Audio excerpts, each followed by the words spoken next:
Welcome to Fortnightly Frontier, where we have no idea what we're doing currently. Yeah. These two gentlemen probably do. I have no idea. I just you're in good company because we don't either.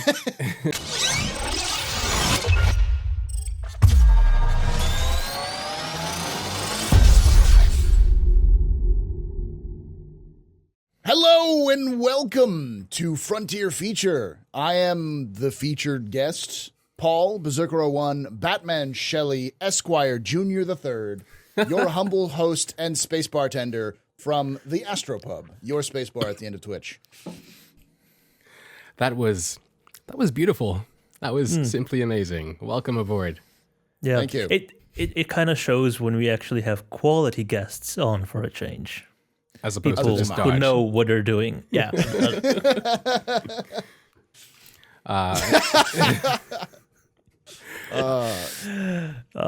Yes.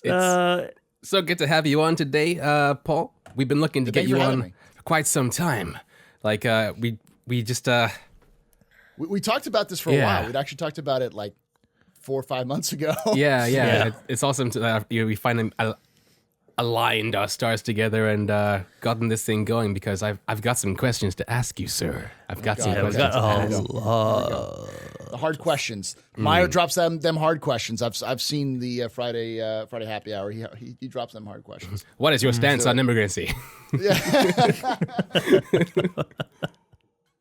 Well, I suppose we should start off with the very first, most important question. Who the hell are you? Well, Apart from what you've already said. that's a good question. I don't know who any of us are, man. It's a deep question. That's a deep question. But I am a live streamer, a partnered live streamer on Twitch. I stream space games. My main game that I stream is Star Citizen. I also run a podcast, weekly podcast called The Captain's Table, where I take people like Darj and Meyer here, as well as many other content creators throughout the Star Citizen verse, bring them together and just talk Star Citizen. It's kind of more of a relaxed than your typical kind of formal structured podcast, but tries to it's heavily influenced by like Dinner with there was an old AMC show called like Dinner with the Stars, where there was a bunch of directors and movie stars would sit together, like 5 or 6 of them around a table, and they just talk about like their experiences and stuff like. So that's kind of the idea, is that we just talk about Star Citizen from our own perspectives, but have a new set of cast every week and try to keep it as variety as possible. So other than that, I spend a lot of time making drinks, and for a living, I actually teach high school. I teach U.S. history and study skills at a local high school. Oh, that's awesome. Oh, cool. I don't suppose high schoolers and alcohol mix very well, do they? They don't, which is the reason why I don't bring up my night job with my kids. Speaking. Yeah. It's a pretty cool format, to be honest. Having a podcast that is pretty much like, having dinner at the end of the day, like a very like almost family kind of feel. And I feel like once the game starts to roll and, people are going in and filling in their niches and stuff that they're going to be doing in the verse, it's going to be very much, so, honey, what did you do at school today? And they'll be like, well, and it's going to be every single story that people have is going to be different for each person because everyone has their own idea of what they're going to get fun out of the game when it's out. So, sorry, I just thought it was kind of cool. That's kind of where I was going with it, is the idea is that at the end of the day, hopefully eventually we'll actually be able to be in the Astro Pub with the table. So I have our character sitting down while we're talking and that kind of stuff. But because a lot of us are friends and we play the game together, and we all play at different times, so we could talk about, I remember that time when this happened this week, and then bringing other people into it who may have not heard that story. You may have been live and saw that, but another person who's tuning in may have never heard of this, and they're like, holy shit, I need to look that highlight up right now. Right. Or I need to look this YouTube video because that sounds amazing. So it's a good way of not only having that kind of like shared experience, but it's a good way of promoting the community as a whole rather than just individual content creators. Yeah. So, which I'm all about. Definitely, yeah. So, you go by many names as... many names, yeah. Yes, you introduced yourself by a few. Paul Shelley, aka the Astro Pub, aka Batman, aka the bartender at the edge of the universe. How did you come about? I mean, like, so first of all, I suppose it's more of a personal question, but so you don't have to answer it per se. So Paul Shelley, that's your name? Paul Shelley is my nom de plume. It's been my nom de plume since I was 17 years old. I've been using it online as my name since I was 17. So it is essentially my name. I don't like to give out my real name because of my job and those kind of things. Yeah. But Paul is my middle name, and Shelley is my favorite author. Okay. Mary Shelley was one of the kind of influenced me. And since then, I've done... Berserker 01 was also a handle that I came up when I was 17 based off of the way I played Halo. I played Halo back in the day very aggressively, and like the concept was I played it like a berserker, and so I was 17 and I thought it was cool, and I added the 01 because Berserker was already taken, so I just added the 01 as a way to change that up. And I've just stuck with it because I figured so many people know me as friends that it would be hard to change it. Batman is just because I wanted to have a middle name, and with what better middle name than Batman? Well, it was B. I figured Paul B. Shelley would be kind of cool, and someone asked me like, at what point, what does B stand for? I'm like, Batman.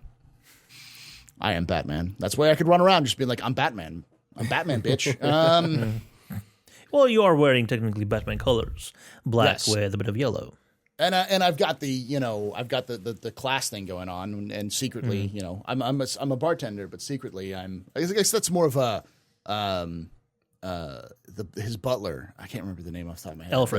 Alfred. It's more of an Alfred thing. Like I'm very classy, but behind the scenes, I'm a fucking badass kind of thing.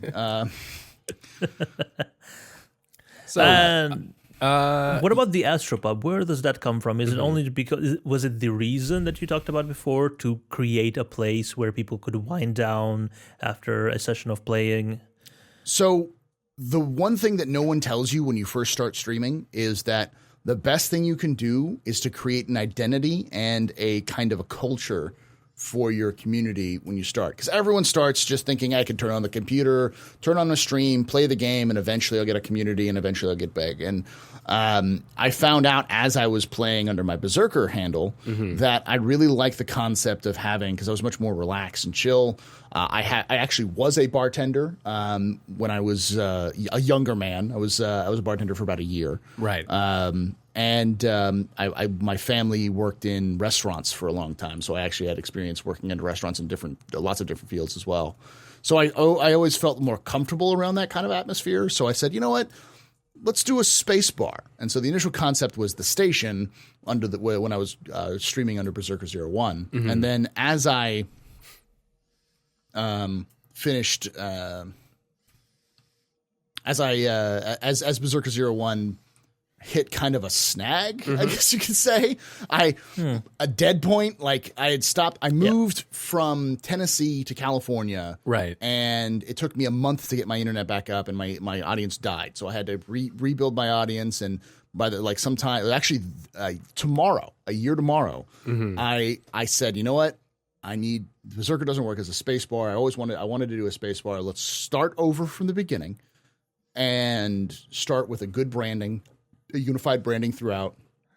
And I was looking for some help, and a guy by the name of Geek Domo.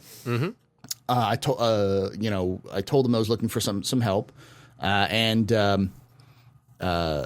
Grakis, another content creator who was actually on the table this week, helped me come up with the name, the Astro Pub, as a play on the Gastro Pub. Oh, the idea I see. of, That's where it comes from. Right. Yeah, so that became like I said, the Astro Pub, and I told Domo the name, and Domo said, "Stop right there," and he just went away and actually built this logo. That's freaking amazing. So in After Effects, and so that was created in literally 2 days, and at that point I had that, and I ran with the branding and did everything I could with it, and since then, it's been up. Like, people love the idea that I'm actually going to be setting up a bar in the universe for people to come by and relax, and also a place where, emergent gameplay, which is one of my favorite things. Before the show, we were talking a little bit about DayZ. Like, DayZ is the thing that brought me into Star Citizen, but it brought me into PC gaming, and the thing that brought me in was the emergent gameplay aspect. Yeah. So having a place where we can explore emergent gameplay with people possibly even doing like deals in my bar just because they're there, in a pub. They come there, they know it's neutral ground, they can do deals with other players and leave and feel safe. Yeah. That sounds freaking awesome. Even if a dude just shows up and wants to start a bar fight, that sounds awesome too. Like, I'm okay with that. Yeah. Don't start a bar fight in my bar. You'll die. You'll need to employ NPC bouncers. Not NPCs. I have players with shotguns. Player bouncers. Nice. And we'll have to be supplying you with alcohol, I suppose. Yeah, hopefully. And I wonder what sort of realism Star Citizen is going to be, because there is actual evidence of there being nebulas filled with alcohol, like pure ethanol. Okay. There is a comet that was recently discovered by NASA that was found to have traces of ethanol, drinkable ethanol, in its tail. So I suppose we could just grab a few starfarers, siphon those nebulae clean, just suck them dry, and then bring you all the ethanol over to the bar, and you'll have, a supply of Testahol. Exactly. A Test Squadron brand for days. Forever. That's what I need. That's what I need from CIGs. If we're gonna have farming, I need to have some brewing mechanics. All right, I need to be able to like make my space whiskey in my space still from the space cops, and run hooch like my grandpappy did back in the space prohibition days. Yeah, that's awesome. Yeah. So like you mentioned before, you decided to rebrand, and that's not always successful. It's a really, really risky move, especially once you get to a certain point. But you've really made it work for yourself. So massive kudos, dude. I mean, thanks, you've Bridget, how long ago was it that you got your button? Like a week or two ago, right? A week. It was. I got the email on the 6th or 5th. I think it was the 5th of January. Right. And then I got the button on the 12th. Right. So, 4 days ago. 4 days ago, yeah. So a very late Christmas present / New Year's present. Well, my birthday is actually the 7th. So wow. It was, okay. So it was a birthday present, too. It's a late New Year's, early birthday present. So it was That's perfect. amazing. That's great. Somebody at Twitch is paying a bit too much attention to you, apparently. Yes. So, Paul, so you stream on Twitch. You do your stream, which is primarily Star Citizen with some variety. I know you do like Life is Fuel sometimes, as well as Pulsar, and you host the Captain's Table. Are there any other projects and stuff that you might be thinking about doing in the future, perhaps? There is a couple. One that because I teach history and I actually have a degree in history. One of my passion projects has always been history. Learning more about history and especially lore. Like lore in video games, I find is fascinating because of the amount of work that they put into it. Excuse me. Right. But and lore can make or break many games, in my opinion. And I think a lot of people, a good background, a good solid lore will change someone's opinion about a game's worthiness. A good background can be like, hey, I actually believe that this conflict is happening because I know that, 4 years ago there was a battle at this point between these two factions, and having it in the game now, it actually kind of brings the point, all of these things we've been seeing before. I mean, Blizzard was a good example. Does a fantastic job of those kind of like weaving lore in over time. And CIG specifically has been doing a fantastic non-stop lore building job since day one of the funding campaign. Right. So, and it's just speeding up. And it's been going, like they literally release a lore post which has something to do with history in the game every Monday. I think it's every Monday since 2012. So there's been one post a week for 4 years. So there's a lot of lore to go through. And so one of the things that I want to do is I want to take my experience as a historian and as a teacher and take lore, which in all video games that I love. Yeah. And we'll focus specifically on Star Citizen for right now, but maybe branch out later.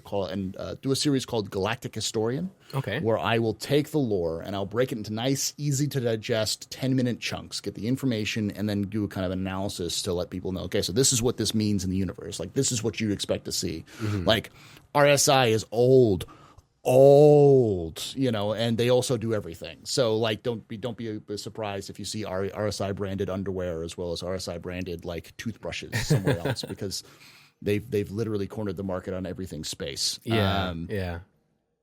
Well, there is RSI branded space boots from the Aquila commercial. A funny story. All of the underwear that people are wearing is actually RSI in game right now. Your characters, if you manage to get nude, is actually RSI branded underwear. Yeah, I remember initially it was Star Citizen branded underwear. Citizen branded. And so I sent a bug report saying, this isn't very immersive.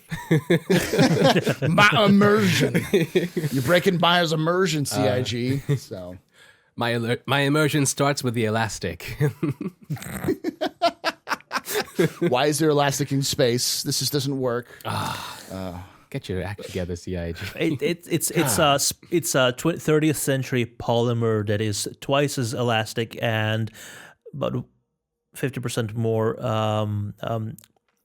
structurally sound than what we have today. Are you trying to compare it to cockpits? It can also survive the vacuum of space, I'm sure. Indeed. And the amount of near absolute zero temperatures, of course. and still whisks sweat away from your balls just so nicely. So it keeps you nice and comfortable. RSI, the future of comfort. But I mean, in reality, if you look at the lore post, it makes sense because RSI literally has made everything under the sun since the early days of the Star Citizen lore. Like some of the first, I want to say 6 or 7 big lore entries, and a lot of those little entries in that very beginning of the Star Citizen history, which starts about 2075, is all about RSI. They do everything. They make the spaceships, they make the quantum drives, they make the terraforming technologies, they make the habitats, they make the packaging on the food. They make RSI makes everything in space up until after the first jump point is created, because they actually create the first jump drive and the first jump capable ship. So heck, the website's robertspaceindustries.com. Yeah. I wonder if it's the sort of pervasive sort of corporation like it is in the Alien franchise. You have the corporation. It's only known by that. Weyland-Yutani. It started with the Weyland-Yutani, but everybody just knows it as the corporation because it is the only corporation. Bless you.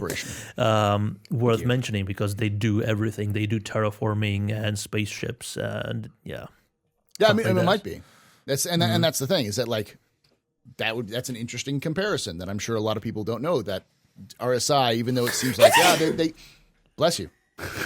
That was a violent one.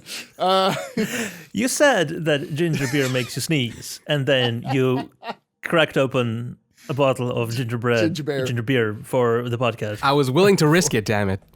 Sorry. No, but it's funny. Like, most people know the RSI is the maker of the space Honda Civic, and now it's they don't know that it could have some sinister underlyings as being the corporation that controls everything, the Illuminati, space Illuminati. So confirmed. So, Paul, you've mentioned earlier before about DayZ, but can you tell us more about your gaming background before that? Like, what games have you played before this? All right. So I started as a wee lad not being able to play video games because my parents didn't think it was a good idea. So they told me that I could get a Nintendo when I was 10 years old because it has 10 in the title. Right. And I was young and stupid, so I was like, all right, whatever. So when I was 10 years old, I got an N64. And I played mostly consoles. But before that, I actually had played a little bit of PC gaming in the early days of PC gaming, in the early 90s days of PC gaming. So my first games were Civilization 2, Warcraft 2, and SimCity. And, of course, Oregon Trail and that kind of stuff. Yeah. But I moved away from PC gaming, did the consoles, purchased an Xbox with my, I went off to get a real job, and with my real money, I actually purchased my own Xbox like a year or two after it was originally released, and played Halo, was the thing that really got me into gaming hardcore. Eventually moved on to other gaming franchises and other loves, mostly things like first-person shooters, RPGs, Mass Effect, Star Citizen, or not at that time, but it's Mass Effect series, the Gears of War, Halo, Knights of the Old Republic. Yeah. That kind of those kind of games was things that drew me in. So space had always been part of my kind of experience as a gamer. Okay. And when I was going to college, I heard about this game that people were playing called DayZ. A couple of my friends had been playing it, and I remembered that a friend of mine had gifted me Arma 2 when I got my new PC for college, and I never really booted it up. So I found out I only needed to get the expansion pack to be able to play it. So the summer of, I think, 2012, maybe 2013, I actually booted up DayZ and played it for too many hours, way too many hours. Yeah, understandable.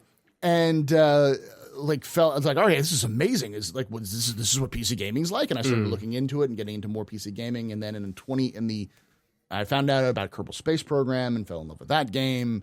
And through Kerbal Space Program, I discovered Scott Manley, who's then Scott Manley did a video about Star Citizen, and in the early 2013, and so I was like, I know, I've heard of this game. This is interesting. No, I think was it 2012? I think it might have been 2010. I can't remember the time when it was with Star Citizen, with DayZ. It was like the summer of the mod being released. Right, is when I did it. Okay. I think that might have been 2010 because I think it was 2012 is when the standalone was first released. Right. But in 2012, early 2013, I actually saw a video about Star Citizen. I was like, oh, it's interesting. I'll back it when it goes into alpha. And in August, I saw a video of Scott Manley touring the hangar module, and I'm like, oh, well, the hangar's out. That's the first part of the alpha, so I'll buy it. I was stupid, and I looked through the store and couldn't find alpha access for anything less than $75. So I was, and I was used to that kind of stuff being, now a kind of an affluent. I've played PC games. I've played some early access games. I know what this is like. Sometimes you got to pay a little bit more. So I was like, whatever. I'll buy the 315 pack because it's $65, not that bad, and I get alpha access. It's a cool looking ship. Yeah. I am far more into this game than I was back then, but slowly but surely, as we all are. Indeed. But I think Star Citizen is an extension of my love of space and my love of Sims. So that it's been cultivated by PC gaming, and luckily I just happen to be alive in a time when Sims and space are coming back. So. Exactly. Yeah. The only other time I'd rather be alive is when we actually are exploring in space. Yep. Yeah. People have asked me on my channel before, it's like, well, if you got a chance to go to Mars and never come back, would you go? And they expect me to think about it. I'm like, yeah. Yeah. Like, what? I'm like, yeah. So you would die on Mars. Yeah. You know why? Because I'd be on Mars. Just make sure there's enough ketchup for my potatoes, and I'll be there for the rest of my life. Yeah, just either crushed up Vicodin or ketchup, and I'll science the shit out of that place. I will gladly be a space farmer on Mars. Just saying that. Call me, SpaceX. Call me. I'll do it. Yeah, I'm looking forward to that. Really, I mean, I feel the age of Pioneers 2.0 is upon us. In the next either half a century or a century, we'll be doing that. We'll be colonizing something, either the moon or much Mars. Much sooner. And honestly, bring the topic back to Star Citizen. It's games like Star Citizen Kerbal Space Program, Elite Dangerous, Eve, which have actually spurred that interest. Exactly. It's those things have captured the imaginations of people who are young and old alike, saying, "Oh, what is space really like?" and bringing the attention back to what is space actually like and what space is doing. And you have people like Musk who are making space exciting again with everything they're doing at SpaceX and forcing everybody else to, like, even Bezos with his stuff is trying to like force space companies to be more efficient and actually try to go for things rather than just spinning around in orbit forever. So it's an exciting time. Can I bring this back to your love of history? What do you think the current space development is, or how it's going to be seen by future historians, or maybe even a future historian in the Star Citizen universe, like the very first steps towards a spacefaring human race?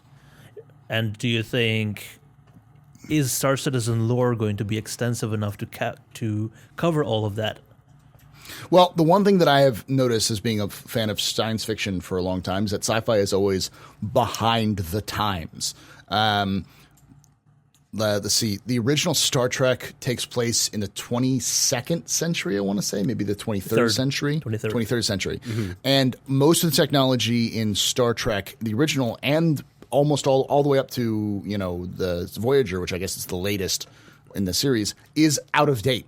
Right. We have more information in our phones than we do than they would have, because they have a tricorder and then they have their like data pads and communicators. This is all 3 in 1, And something they didn't even consider back then was wireless connectivity. Everything had to be plugged in to transfer data and then carried by SneakerNet. There was no wireless transfers of until much later into Voyager and Deep Space Nine, when they suddenly realized internet's going to be a big thing. So let's try to weave that into the technology so we don't appear like idiots that don't know what they're doing. So in many ways, I think what Star Citizen is going to look like is, I think they did a good job of looking through the science and technology of what exists. I think they're probably overestimating the time to build something like a quantum drive, which is essentially just an engine that can produce a lot of thrust without producing a lot of squishing of a pilot in the back seat of that space capsule. Right. And we're already on the verge of something like that with the EM drive and Vasimir rockets and other things like that, which make it much less fuel heavy and much more cargo heavy. And that's the big key, is that... Yeah, I always thought that maybe the 30th century is a bit too far away. I think 25th century would have been much more realistic sort of time scale for the entire thing. Yeah, they have a much larger, like for instance, the Gladius. The Gladius is a 200-year-old ship. Right. We can't even, 200 years ago in human history today, we wouldn't have even had gunpowder weapons being very common. I mean, even in the... No, gunpowder was, but transportation was steam. Not 200 not years even done that. No, horse and carts 200 years ago. Yeah, but even it was single shot muskets in 200 years ago, let alone flight. Like, they barely had the ability to make balloons. So if you think about that and how fast technology has progressed even now, the concept of having the same fighter frame for 200 years working the same and not having to really change it significantly at all is unrealistic. Yeah. But it's because of the time they set it in, they have to stretch it out, the timelines to a degree. So, though as a historian, I think that their lore does a really good job of explaining human history as a drama rather than as in space, rather than as a science experiment. Because up to now, we've had science as being the main focus of human exploration. And Star Citizen says, okay, we're done exploring the stars. Now we want to live there. What is it going to look like? And a lot of conflicts between different places. What happens when you have a planet or a system that has more power than Earth? What do they do when Earth is, the kind of conflict between Terra and Earth? What happens? How is first contact made with alien species? Is it some grand entrance, or is it some smuggler who's trying to get away from the cops and maybe accidentally takes a pot shot at an alien ship because he doesn't know what it is? So that kind of dynamic, they do a really good job of explaining the human part of history, which often is the things that cause the most chaos and the most interesting drama that we can play. Yeah. There is a screen capture from Pocahontas, and it just says, "Beware these white men; they're dangerous." And it's like human history in a single sentence. I think it's the proper term is more like beware explorers. They are dangerous. Yeah. Anyone who says they're explorers, don't trust them. But has First Contact been explained in Star Citizen lore yet? Yes, the first contact was made. I don't remember the names of the individual, but it was an individual who made contact with the Banu, and in official history, he immediately contacted the UEE and told them that there was an alien spacecraft that he had run into and that you need to get here. In the unofficial history that they also let us know, he was not exactly the most up to snuff character. Right. Smuggler. He was also a surveyor, and he was concerned that, like a jump surveyor, so he was concerned that someone was cutting in on his surveying, and so he took a pot shot at the Banu ship, and the Banu ship was also kind of on the not so up and up, and didn't fight back because they thought that something was bad was happening, but both sides had enough wherewithal not to shoot at each other again after they both realized that this ship itself wasn't, either ships weren't actually their design that they had recognized. And then the UEE stepped in rather than the UE being called. Like the UE happened to be in the area when this was going on, and the ship showed up and was like, what the hell's going on? And stepped in and de-escalated the situation. So that was how First Contact was made with the Banu. And then after that was the Xi'an. And then after the Xi'an was the Tavaran. Yeah. And Tavaran First Contact was fun. It was like, hey, we're humans. We'd like to talk with you. And the Tavaran was like, hey, smash you in the face. We don't want you to talk with us. We want your land. Right. At least that's the official history. I'm looking to figure out what the Tavaran side of things were. I hope the Tavaran sides of things were, yeah, we wanted your land. Right. And we lost. But now we're going to take our land back because you gave us better weapons. So at least the First Contact in this universe didn't go as badly as in Babylon 5, because that was bad. I haven't seen. Babylon 5's First Contact War is very similar to the Tavaran Human War. However, the Minbari are the humans. Yeah. And the humans are the Tavaran. Yeah. In that sense, it was basically. Fleet of human battleships came across. It was First Contact came across a fleet of Minbari ships, and or was it just their flagship? They were a diplomacy. Both sides were sent out diplomats because they knew that they were going to meet each other in this area. Yeah. And then the Minbari flagship approached them with all the gun ports open, which the human fleet took as a sign of aggression and just destroyed them. Right. Even though but it was a sign of respect. It's basically the same thing as why the human handshake exists. It basically means, here is my hand. I am not holding my weapon. Okay. So I am coming with peaceful intentions. So they were showing. Gun ports open but unpowered, and that is something that humans missed. So war began. Yeah, right. and it was an issue of cultural misunderstanding, and then the humans managed to accidentally kill the leader of the Minbari, and then the Minbari leadership was like, we want revenge, and started a whole genocidal war to cleanse humanity. And their warrior caste was like, we get to kill shit? We haven't been able to do that in a while. Murder, death, kill, everybody, and... it's a very interesting, like, they did an entire TV movie based on the war itself with a lot of the main characters involved. And it's actually really... Babylon 5 was a fantastic show.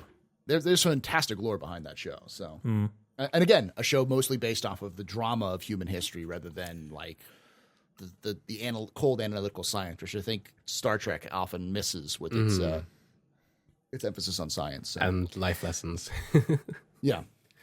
So, well, no, being a Trekkie, I think there's quite a lot of stuff where a lot of alien races are very what's the phrase. Stereotypical. Annoyed with the stereotype of humans thinking they should run the place. Right. Yeah, no, and that's the case. I like Star Trek as much as I was raised on Star Trek, so I understand that. But at the same time, like Star Trek has that up until like Deep Space Nine and later when the writers started getting a little bit more, were allowed to be a little bit more inventive with the storylines. It was a lot less focused on. It was a lot more focused on let's do science. Let's talk about utopia and science, and then eventually it was like, let's talk about what actually happens when you have utopia and science, and not everybody has utopia and science. So. Anyway, shall we get back to what we're actually talking about? Which sorry is, about that. Yeah, It was like a tangent on a tangent out into outer space. Yeah. So you talked about Star Citizen earlier, and then we went into Star Citizen lore and stuff like that. First of all, it's pretty awesome how a lot of the lore is already down there on paper, and now we have the Lawmaker's Guide to the Galaxy, which kind of like does a more broad overview of specific planets.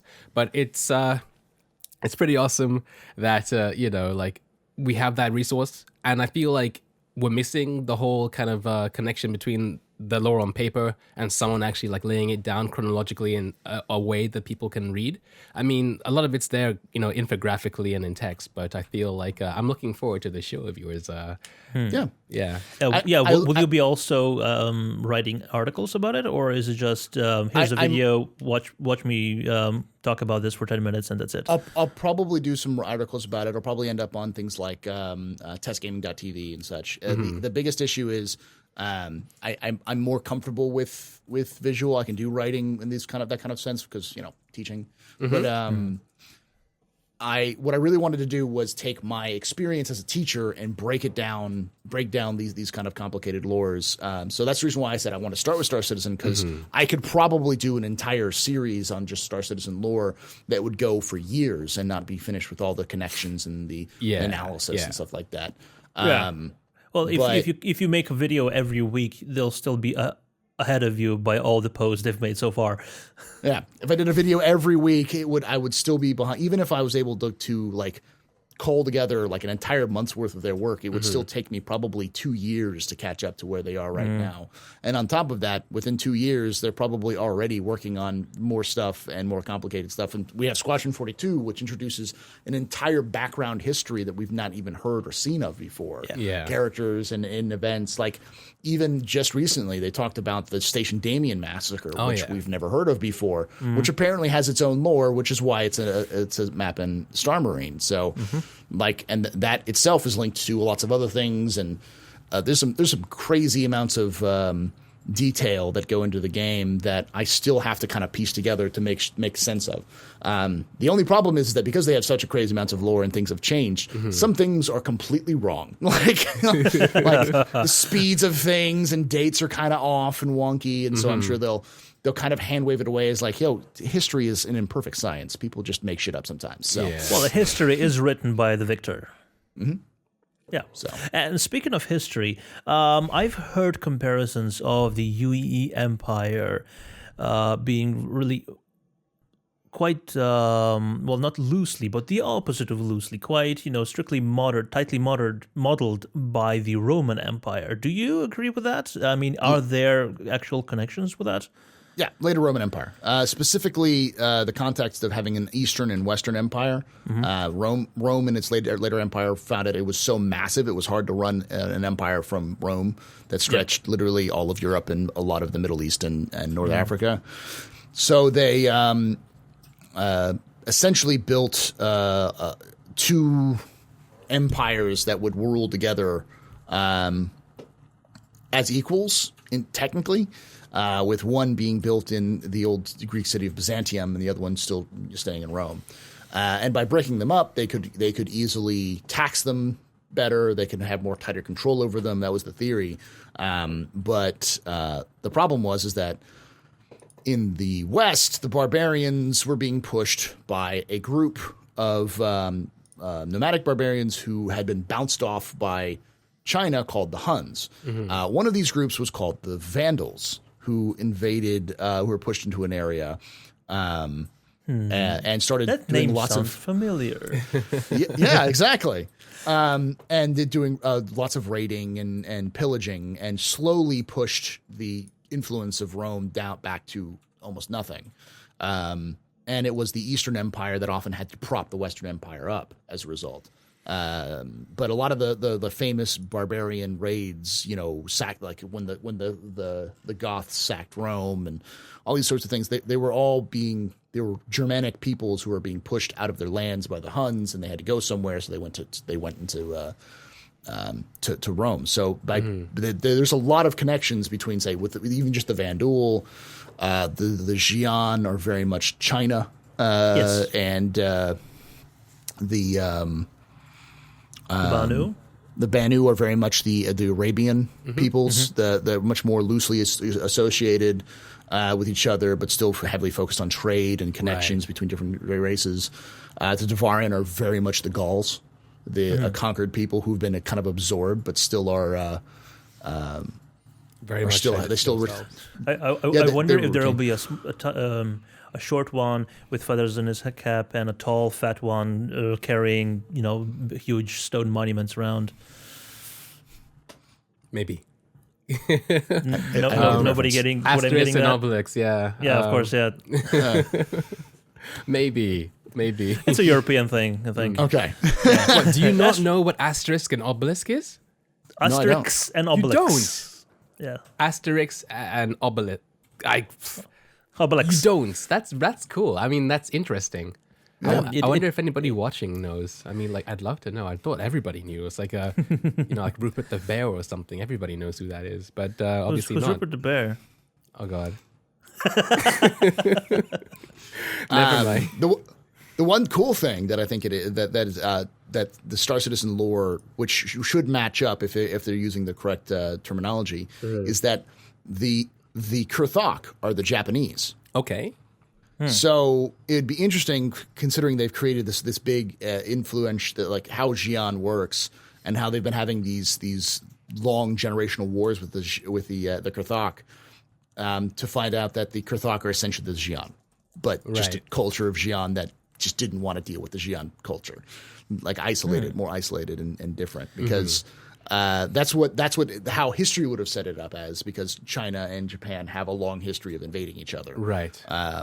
So that would be an interesting, space samurai. Yeah, let's do this. Let's have some space samurai, mysterious space samurai, show up on Rome's doorstep. That would be kind of cool. I want swords in Star Citizen. Yeah. Yes. I don't care Please. if they're energy based or they're completely melee weapons like metallic and stuff like that. I just want a sword.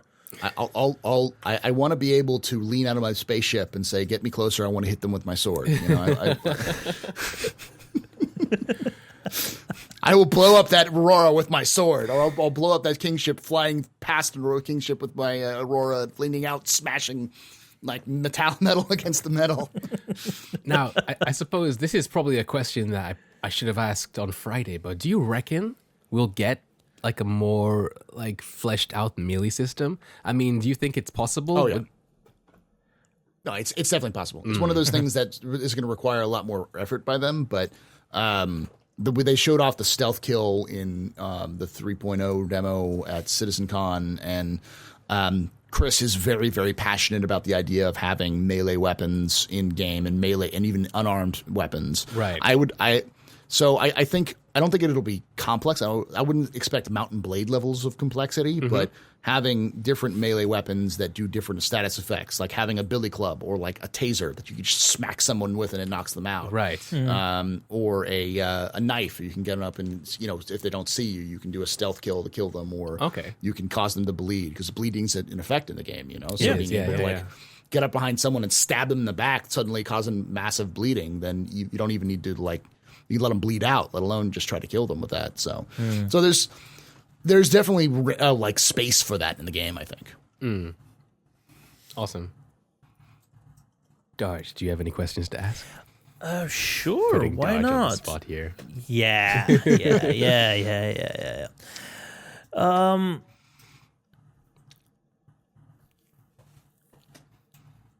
going back to lore, well, because it's what you do. I mean, I love lore. I love lore. Yeah. It's. Have you written any fan fiction? I wrote one piece of fan fiction. It has never been published, and I've done my best to work on it in my spare time. But the idea is, I created the Magnificent Seven or the Seven Samurai, depending on whatever you want, in space. Right. I wanted to try to recreate that and see like what would it look like in Star Citizen universe, having a pirate and a smuggler and a mercenary and I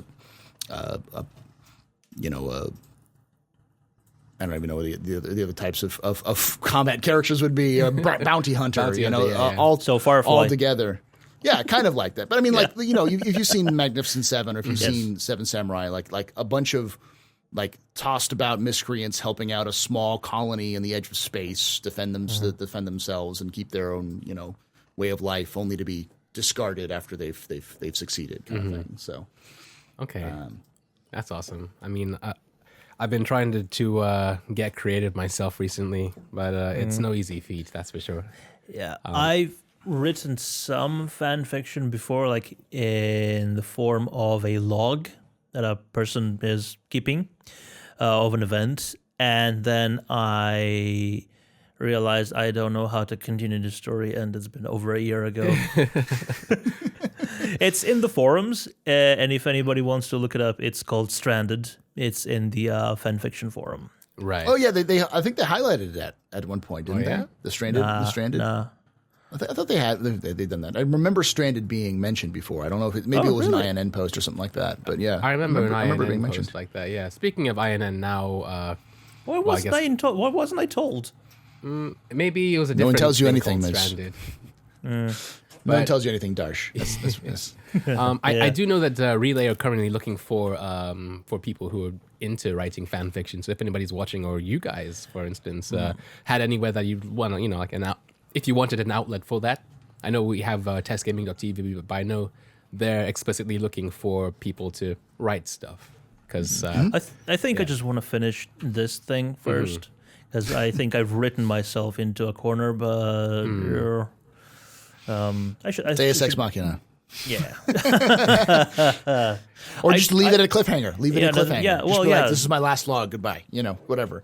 Or suddenly rideable eagles like in frickin' The Hobbit. Why weren't we using this before? Because eagles can't be bothered with foibles of men.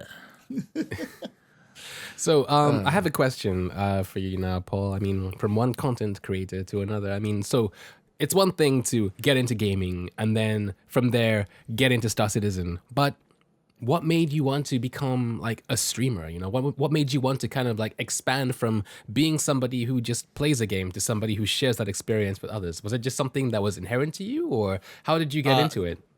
I like to punish myself daily and remind myself that I am an insignificant man in a giant world, and being punished by internet trolls and voracious fans is my punishment for that. No, I've been doing creative stuff since I was young. Right. I've always been interested in writing, and I found myself always with an itch to do more, to entertain and to be creative, but very little ways of expressing that. And so I created back in 2005, 2004. I actually started working when Halo 2 had just come out. Yeah. I started making Halo machinima. Yeah. Under the auspices of what's called Tree Skunk Productions, and so I became very, very familiar with making content with video games. And a friend of mine, a couple years after that, 2010, suggested that I should try this new thing called Twitch. And I was like, whatever. And I think I set up an account like a year later. Okay. But I never really messed around with it. And then I started seeing Star Citizen. After backing Star Citizen, I started seeing that there was a lot of call for Twitch streamers. There didn't seem to be a lot of interest in it. And I had always been interested in streaming. At that point, it had been quite some time since I'd been making machinima, and I wanted to kind of express myself again creatively through video games. And so I said, Twitch streaming is the next big thing, so I should try that.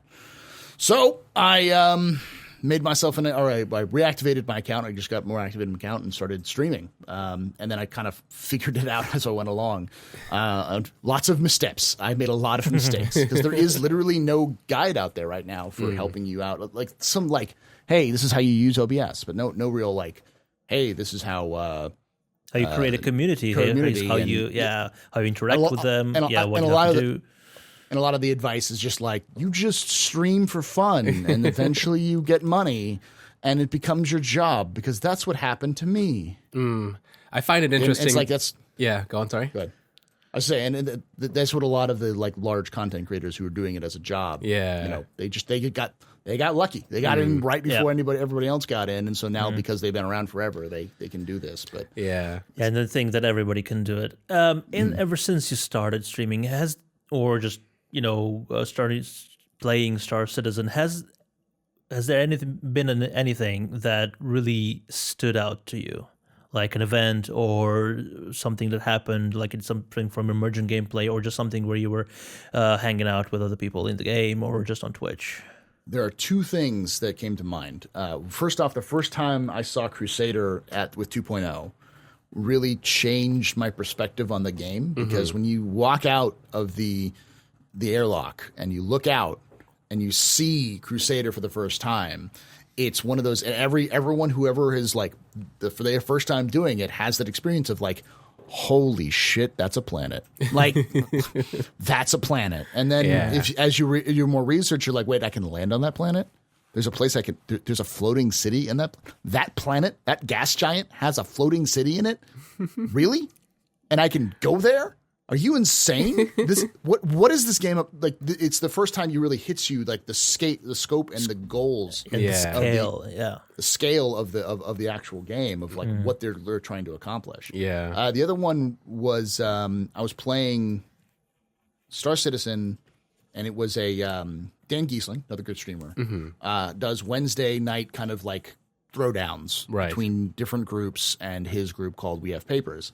So he challenged Sergeant Gamble and Test Gaming to a fight, and me being the consummate lover of combat on Korea, volunteered to help Gamble with the fight, and with mine and a couple other people's help, Jeff Craig and a couple other people, we figured out how to get onto Korea and not get blown up by the 6 different Super Hornets, all effectively coordinated to try to prevent people from landing at Korea. Right. And what we did was what I had been doing for a while, called I like to call it the freelancer drop, the hot drop, where you open up. I'd been doing is I'd been going on a freelancer, going to Quantum, or not Quantum, but Cruise. The second you jump into Korea, you angle it so that you're not going to hit the station, but you'd fly right past it. You get out of the seat, your momentum would carry you through,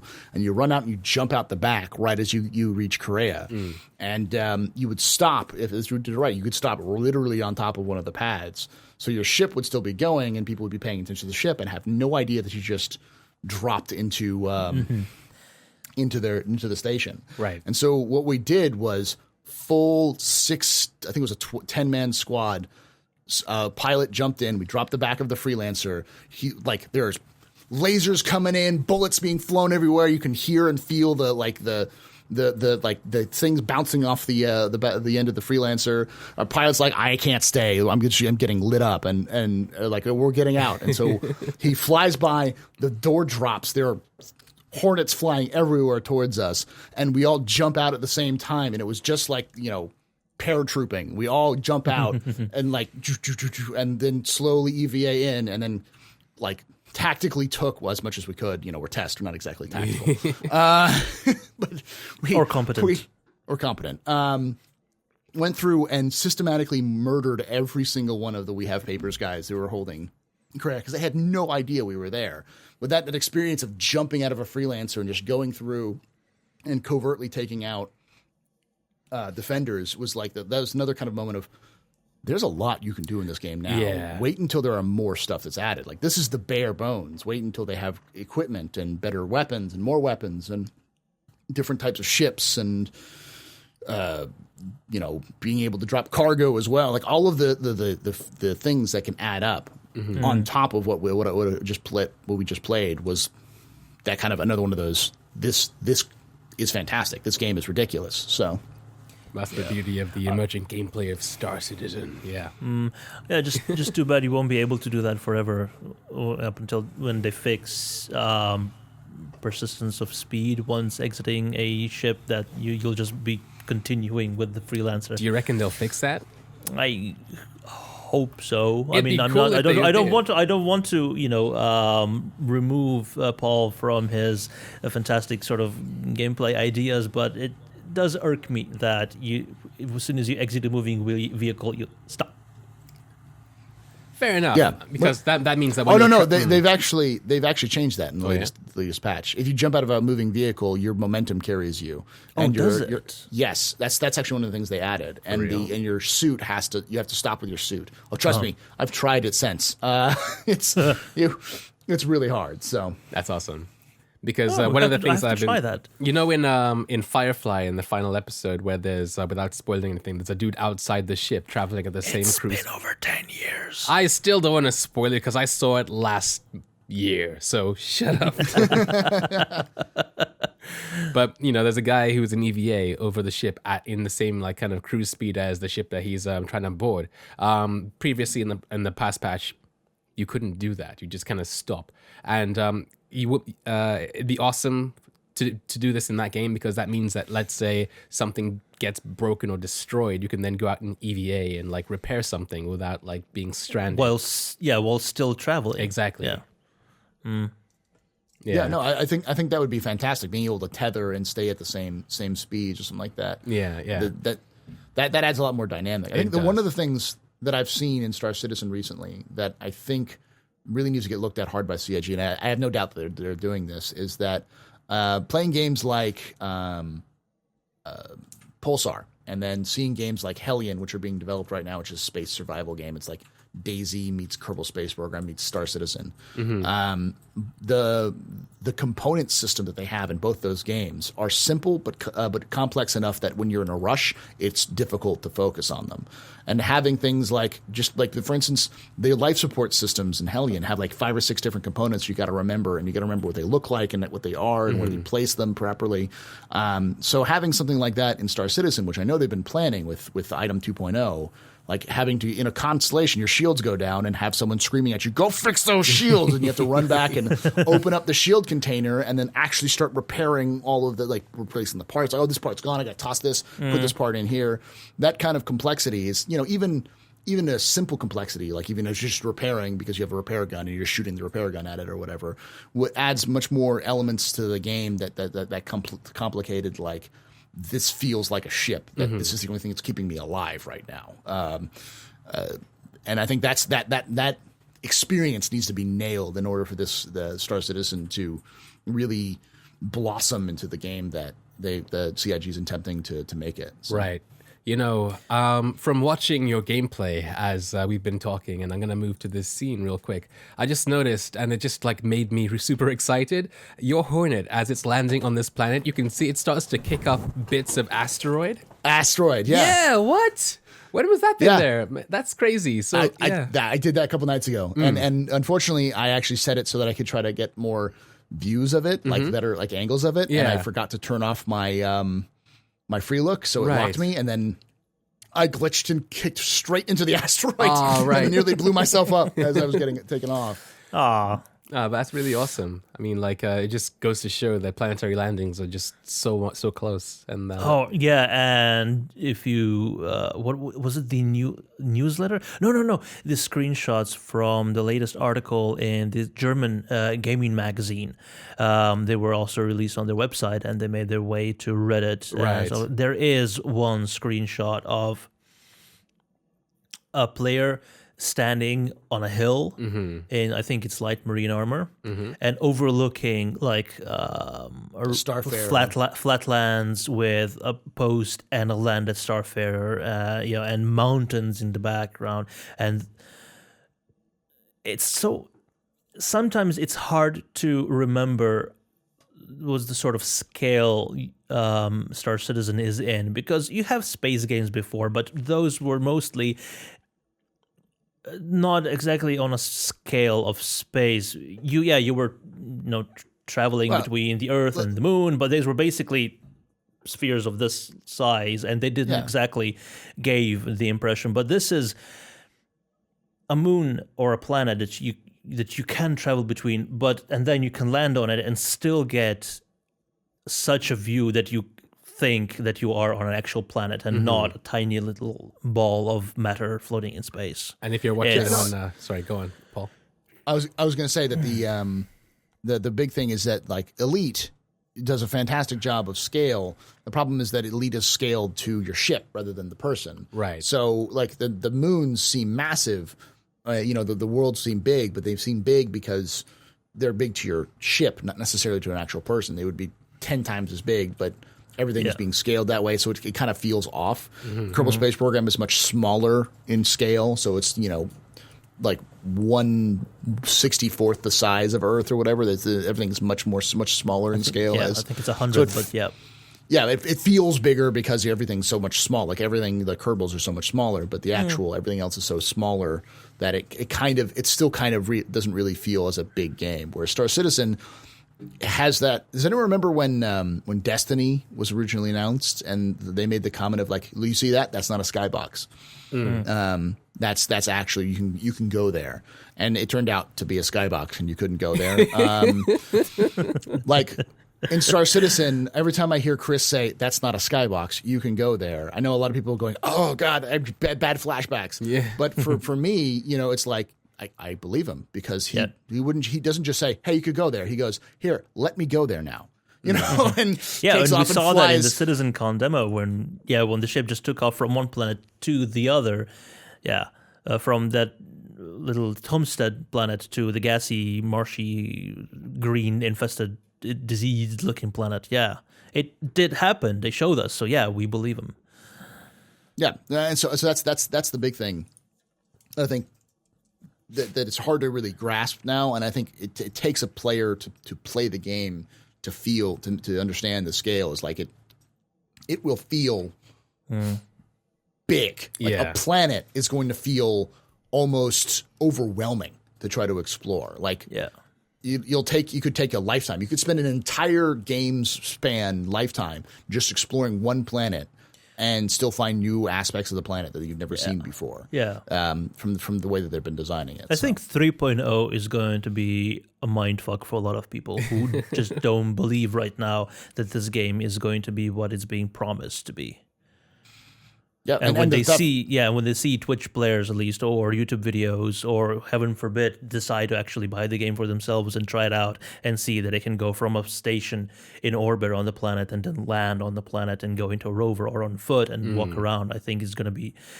Hopefully, he's going to shut up a lot of people. I still see people come in and say, "Oh, can you get in that ship? Yeah, I can get in that ship. Can you fly over there? Yeah, I can fly over there." Now watch, and then I'll do even more. Like I'll land the ship, I'll get out, I'll walk around, I'll jump off a landing platform, go in an EVA, and then I'll have someone fly up to me upside down, get out of the ship, and walk around in their ship. It seems like they're upside down to me, and then I'll get onto their ship. They'll fly it around, and I'll do like emotes inside the ship and like run up and down, and like so as they're doing like barrel rolls through Olisar, and it's like this is possible. All of this is possible. You're seeing is not a trick. It's not smoke and mirrors. It is actually built into the game. And even that can impress people. So I can't imagine when this game gets a little bit more attention and like all of this combined, some people will like it will blow minds. People will like, where did this come from? How did this exist? Is this possible? To a degree, I'm actually not surprised that people believe that it's fake because it's so unrealistic because we've never seen something like this before. What are you talking about, Paul? It is all smoke and mirrors. You're a streamer. They give you a special streamer client with this fake pre-rendered video. It's all fake. Shill's confirmed. Yeah. Shill's confirmed. I think the closest thing that happened to this sort of scale in exploration was in Mass Effect, where you could travel between planets and then you would go down to a planet and then drive around in the Mako. But that was, you were in the galaxy map, you're basically loading a small chunk, a small map. So it was the illusion of it. But then now, like, I think just in a couple of months' time, we'll be able to do that on a 1-to-1 scale, and that is gonna blow my mind.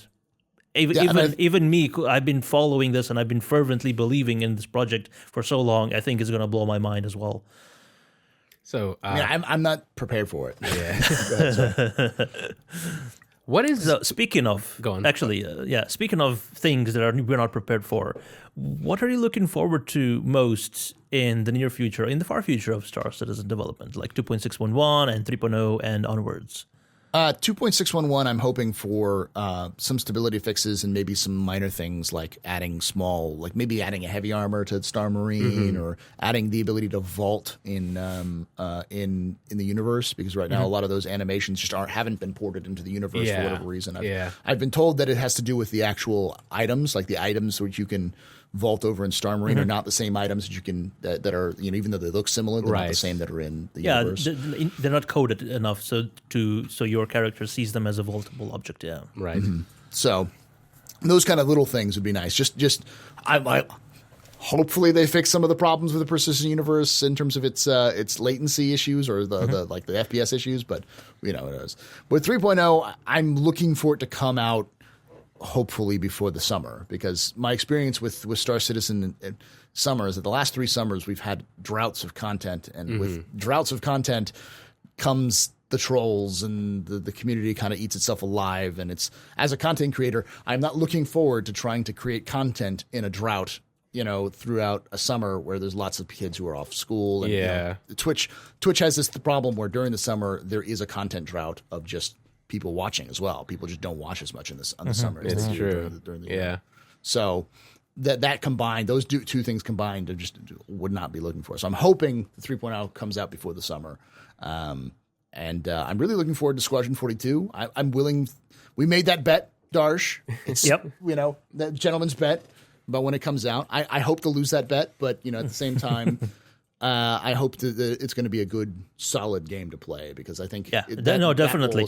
I will gladly lose the bet if it means that the game will be properly made, not rushed.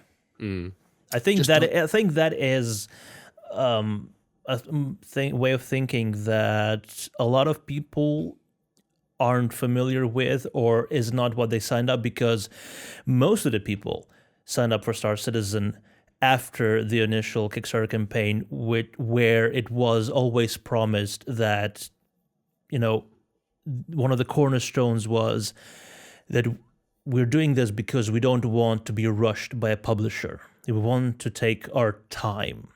And that was, 1% of the current Star Citizen population is signed up then, and they understand that. And all the rest, people just want the game now because they don't understand that the game development is tough and takes a long time, especially when you're doing a game of this scope.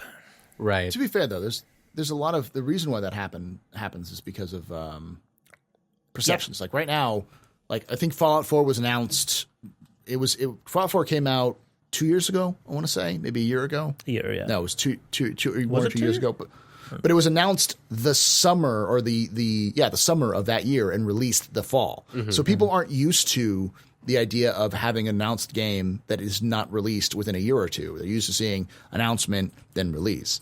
So because of that, and because it's become so pervasive in gaming culture, when we were younger, games would be announced 3-4 years ahead of time. You knew about them. You see some trailers every E3 or so, but that would be about it. You never really got to follow the development. But we understood that it took time. Nowadays, people are a lot more spoiled with the idea of games taking a year or 2 years. When they're actually taking 10, but you only know about them in the last 2 years of development. So I think to a degree that's the problem we have, is that we have a lot of people who are not used to development times, and we have much extended development time for a game like Star Citizen, which is aiming to be an MMO, which takes a lot of time to try to make, especially when they're trying to do so. Yeah, I mean, most recent example of that, just look at the Nintendo Switch. I mean, they announced it last year, maybe Q4, and it's coming out March. So, exactly, we're spoiled. Spoiled. Spoiled, yeah, but it was it's been in development since before the Wii, I'm sure, of course, or since the Wii was launched. So most definitely, because they need that kind of stuff. Yeah, what I'm think looking forward to the most in Star Citizen is when the Earth is introduced. I would love to Planet visit Earth. Terra. I would love to. I mean, is it called Terra? Not in Star Terra, Citizen? not Terra, Earth. Sol 3. I want to visit. I do want to visit Mars. The reason why I want to visit Mars is because Mars has a. It's supposed to have in the universe a memorial to the very first Martian colonists who died on Mars during the first failed attempts to terraform it. Right.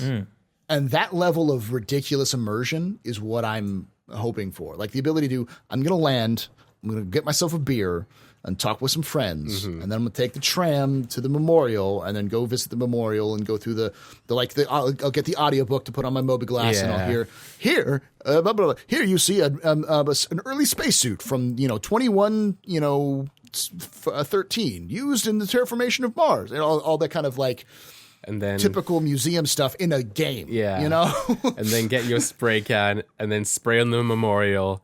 Not enough potatoes. Yes. Yeah. Not enough ketchup with the potatoes. That's the worst part.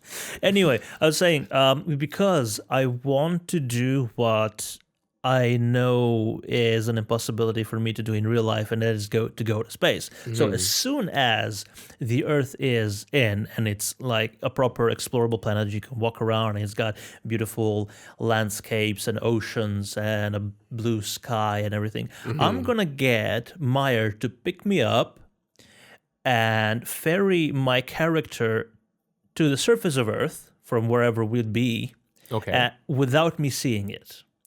And then I'll go out, and my first view of Earth is going to be from the surface. Right. And I'll get into my ship, and I'll take off from the surface of space. Because the first time I want to see Earth from space is after I take off from it. That's interesting. Yeah. And in Because I know VR as well. it won't happen in real life, and that is one of the things that makes me drink. That is deep and depressing. Yep. Yes. So, Paul, we've kept you here for quite some time, so I think we're going to have to ask you our final few questions. But first of all, before we get to those, what are you looking forward to most in Star Citizen 2.6 and beyond? I did just ask them that before. No, He did ask that. You asked him what he's looking forward to in 2.7. I'm asking what you're looking forward to when the game is released. Beyond. The game is released. Yeah, as in like, The main thing, the first thing I'm looking forward to when it's released is to go on a deep space exploration mission with the rest of Test. Right. Being the designated bartender and getting everyone completely schnockered in game. And out. While everyone and finding a Bengal, spending hours upon hours upon hours rebuilding it and serving beer.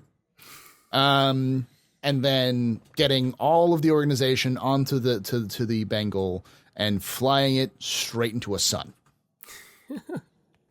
That's what I'm looking forward to. I'm looking for that hours and hours of painstaking rebuilding and careful work and making sure everything's working properly and tuned up and just absolutely spit polished with that black and yellow, and then flying that big honking space penis right into the sun. This is how people make the tears. Polygon articles about, you know how they make articles about things like Elite Dangerous. Oh, they just spent over 100,000 worth of ships and stuff in a battle.